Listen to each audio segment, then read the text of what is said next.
જય શ્રી કૃષ્ણ મિત્રો, સારો સમય આવતા પહેલા વ્યક્તિને આવા 10 સંકેત મળે છે.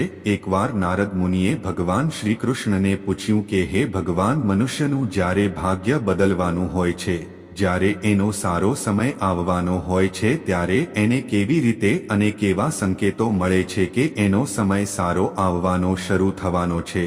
ત્યારે ભગવાન શ્રી કૃષ્ણએ નારદ મુનિને કીધું કે હે નારદ, લોક કલ્યાણ માટે તે અત્યંત સારો પ્રશ્ન કર્યો છે.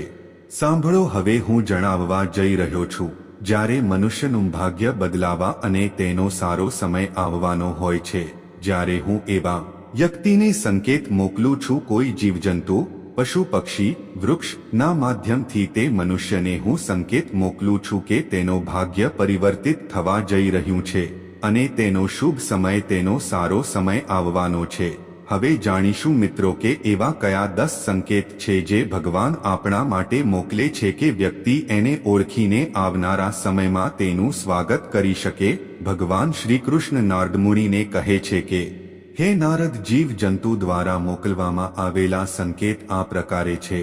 સૌથી પહેલા છે ગરોળી. મિત્રો, કેટલીક જગ્યાએ, કેટલાક પુરાણોમાં ગરોળીને માતા લક્ષ્મીનો પ્રતિરૂપ માનવામાં આવે છે અને પ્રતિનિધિત્વ કરે છે માતા લક્ષ્મીનો અને ધનનું. મિત્રો, જો તમારા ઘરમાં 2 પૂંછડી વાળી ગરોળીએ પ્રવેશ કર્યો છે તો સમજી લેવું કે માતા લક્ષ્મીની કૃપા તમારા પર વરસવા જઈ રહી છે અને તમારા દુઃખ સમાપ્ત થવાના છે અને તમારી પ્રગતિ હવે શરૂ થવા જઈ રહી છે.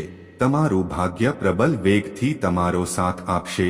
તમે જલ્દી જ તમારા બગડેલા કામને સુધારીને બહુ મોટું ધન સંપત્તિ મેળવવાના છો.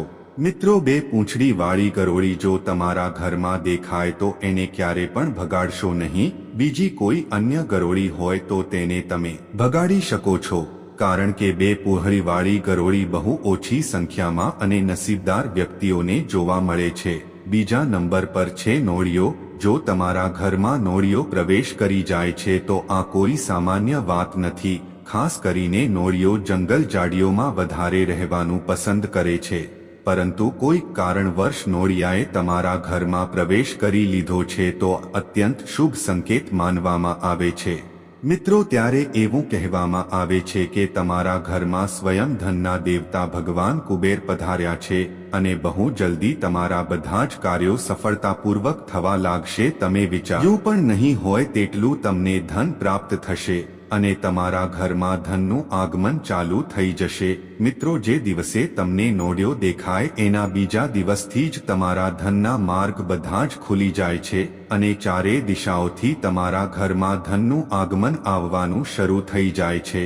નંબર 3, માટીના ઘર બનાવવા વાળી ભમરી. શું તમારા ઘરમાં પણ રસોડામાં અથવા અન્ય કોઈ જગ્યા પર આ ભમરી તેના બચ્ચા માટે માટીનો ઘર બનાવે છે તો સમજી લેવું કે આ એક શુભ સંકેત છે.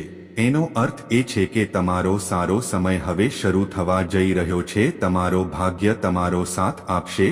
બહુ દિવસથી જો તમારા મનમાં કોઈ વાત ચાલી રહી છે તો એ બહુ જલ્દી પૂર્ણ થઈ શકે છે. આ ભમરીને કુમારી તૈયા અર્થાત બીજી ભાષામાં મડકોટન, ગુરગુલી પણ કહેવામાં આવે છે.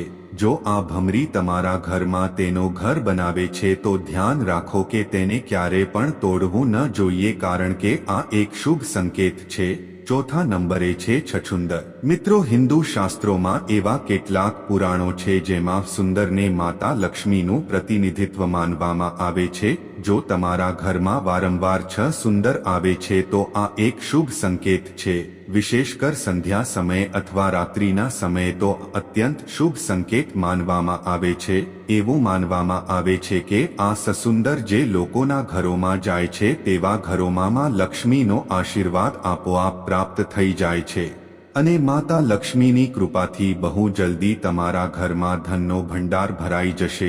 મિત્રો, જો તમારા ઘરમાં પણ સસુંદર પ્રવેશ કરે છે તો અત્યંત શુભ માનવામાં આવે છે. નંબર 5 પર છે મધુમાખી. મિત્રો, જો તમારા ઘરની આસપાસ અથવા તમારા ઘરની કોઈ છત પર મધુમખીએ તેનો કૂડો બનાવ્યો છે તો આ એક શુભ સંકેત છે.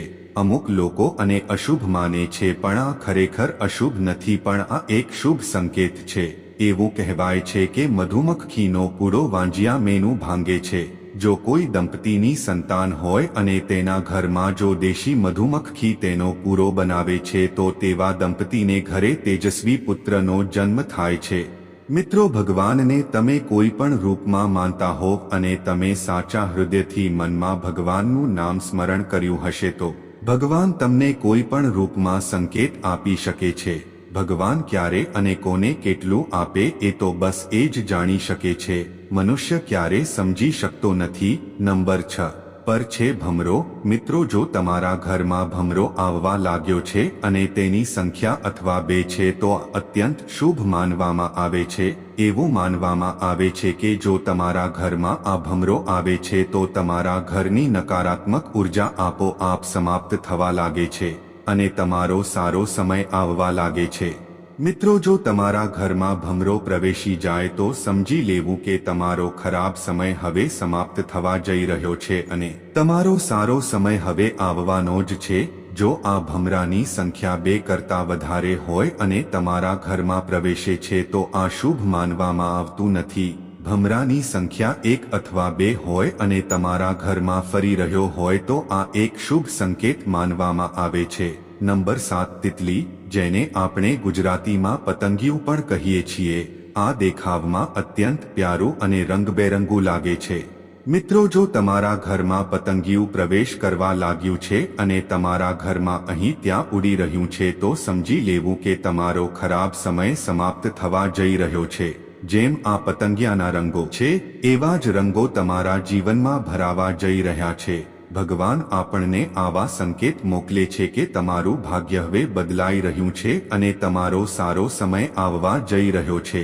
નંબર 8 પર છે કાચંડો। મિત્રો, આમ તો કાચંડો જો રંગ બદલતો જોવા મળે તો એ તેને સારું માનવામાં આવતું નથી।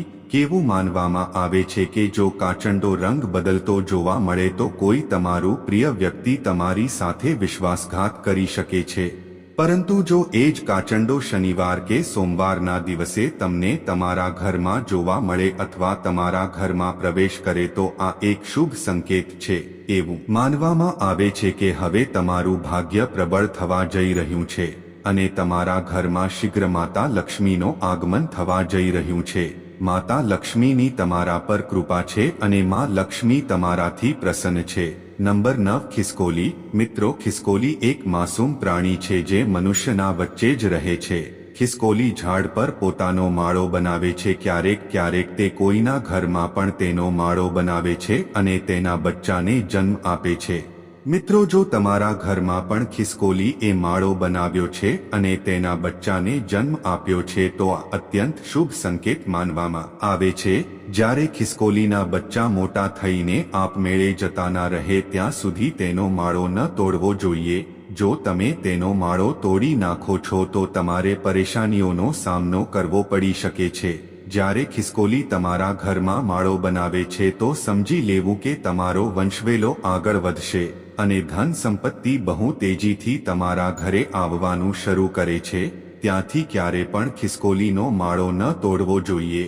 જો ભગવાનમાં ભક્તિ વધારે કરે છે તેવા જ ઘરોમાં આ મૂંગા પ્રાણી તેમનો માળો બનાવે છે અને આશરો લે છે, કારણ કે મૂંગો પ્રાણી પણ તમારી આત્માને સમજે છે। નંબર 10 ચકલી। ચકલી શાનદાર અને શાંત સ્વભાવનો પક્ષી છે।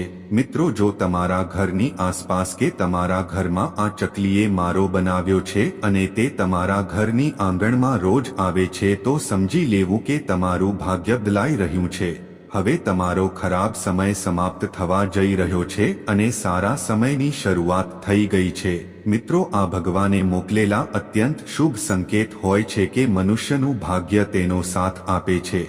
ચકલી તમારા ઘરમાં માળો બનાવે છે તો તેના માળાને ક્યારે પણ ના હટાવો। જ્યારથી જ આ ચકલી તમારા ઘરમાં માળો બનાવવાનું શરૂ કરે છે ત્યારથી જ તમારા રોકાયેલા પૈસા, રોકાયેલા કાર્ય પૂર્ણ થવા લાગશે। મિત્રો, માતા લક્ષ્મીની સ્વયં કૃપા તમારા પર થઈ જશે। તેમની કૃપા દ્રષ્ટિથી ક્યારે પણ તમારા ઘરમાં ધનની કોઈ કમી નહીં આવે। આ હતા 10 સંકેત તો ભગવાન શ્રી કૃષ્ણએ નારદ મુનિને કહ્યા હતા। મિત્રો, આવા જ વધુ વિડીયો જોવા માટે ચેનલને લાઈક, સબસ્ક્રાઇબ કરીને બેલ આઇકનમાં પ્રેસ કરજો। તમારો ખૂબ ખૂબ આભાર।